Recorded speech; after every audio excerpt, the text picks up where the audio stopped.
All right, so I'm going to take this opportunity to explain a concept. I'm going to try to do it as best I can. I'm just off a lake here, kind of looking at the cattails and looking at some other resources that I could probably harvest. And the thing is as you can see, this ground, again, it's wintertime. It's 40 degrees outside. The sun is shining, so it's no breeze. So it's kind of actually a really nice day. I'm seeing a lot of people walking around the lake. So as far as walking or stalking silently in the woods, right? The mystery to that is that it's really actually no mystery at all, right? And I've got mucklucks on. Moccasins would be better, but again, obviously it's winter time, right? But it's a relatively dry day and warm day. And so what happens is oftentimes people go in the woods, all right, and they just kind of stomp.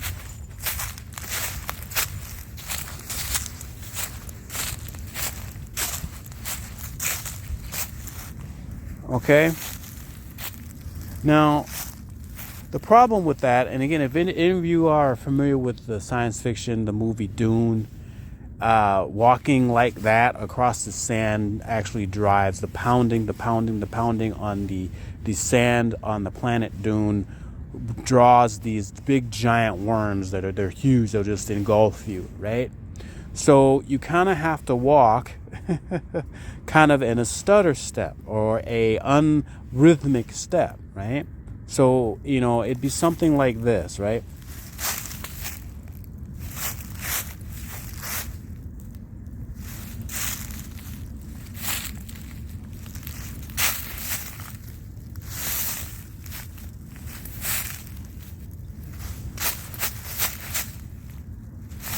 Okay, again, it's slower, right? But here's where I'm going with this.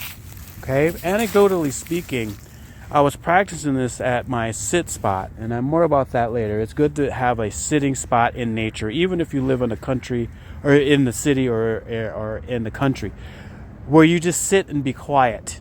Okay, that's a Tom Brown thing. That's a John Young, a student of Tom Brown, Jr., R.I.P., to where a sit spot where you just sit and be quiet and you observe and you listen, right?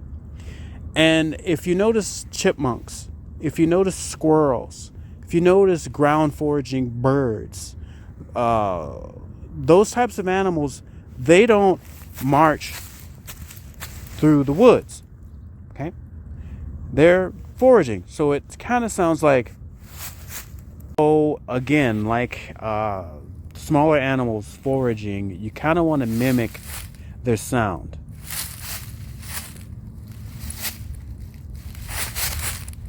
Okay, and like I said, anecdotally, I've done that at my sit spot, and actually startled some deer. Okay, and we startled each other. Let's put it that way, because again, I wasn't sending out the concentric rings. Think of it when you throw a rock into a pond, you get the ripples, the ripple effect, right?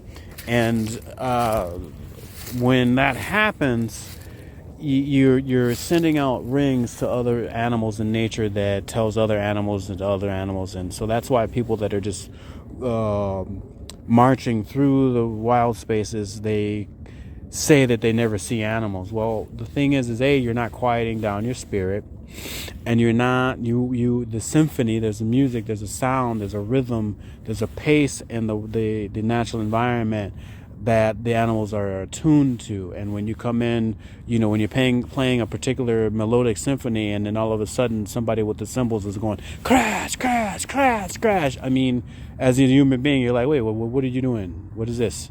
I think you kind of get where I'm trying to get at there, right? Secondarily, you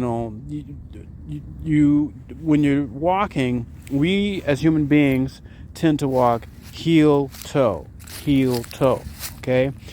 And you kind of have to change that up. And there's fox walking that we learned, and really it's actually, I'll go more in depth later, but it's kind of like, it's more toe and then heel, toe and then heel. But notice I'm still making noise, right?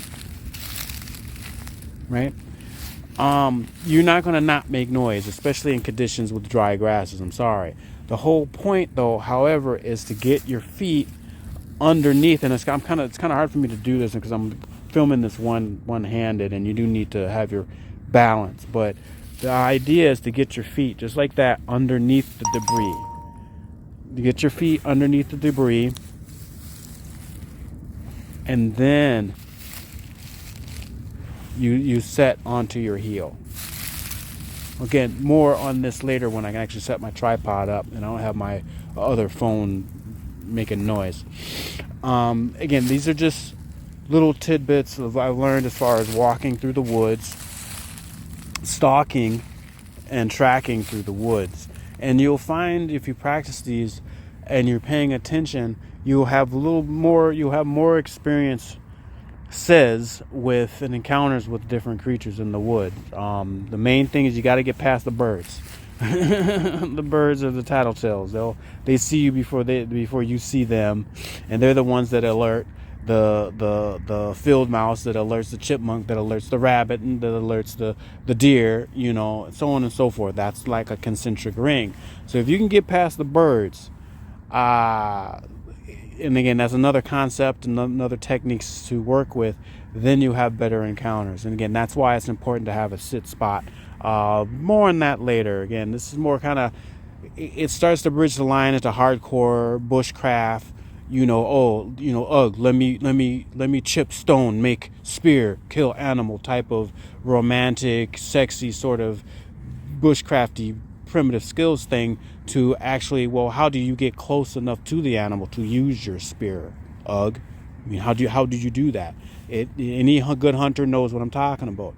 You gotta be quiet. You gotta blend in to the natural surrounding. You've got to be a part of the symphony that's going on. And so therefore, the animals, the living creatures in that vicinity aren't alarmed. Okay?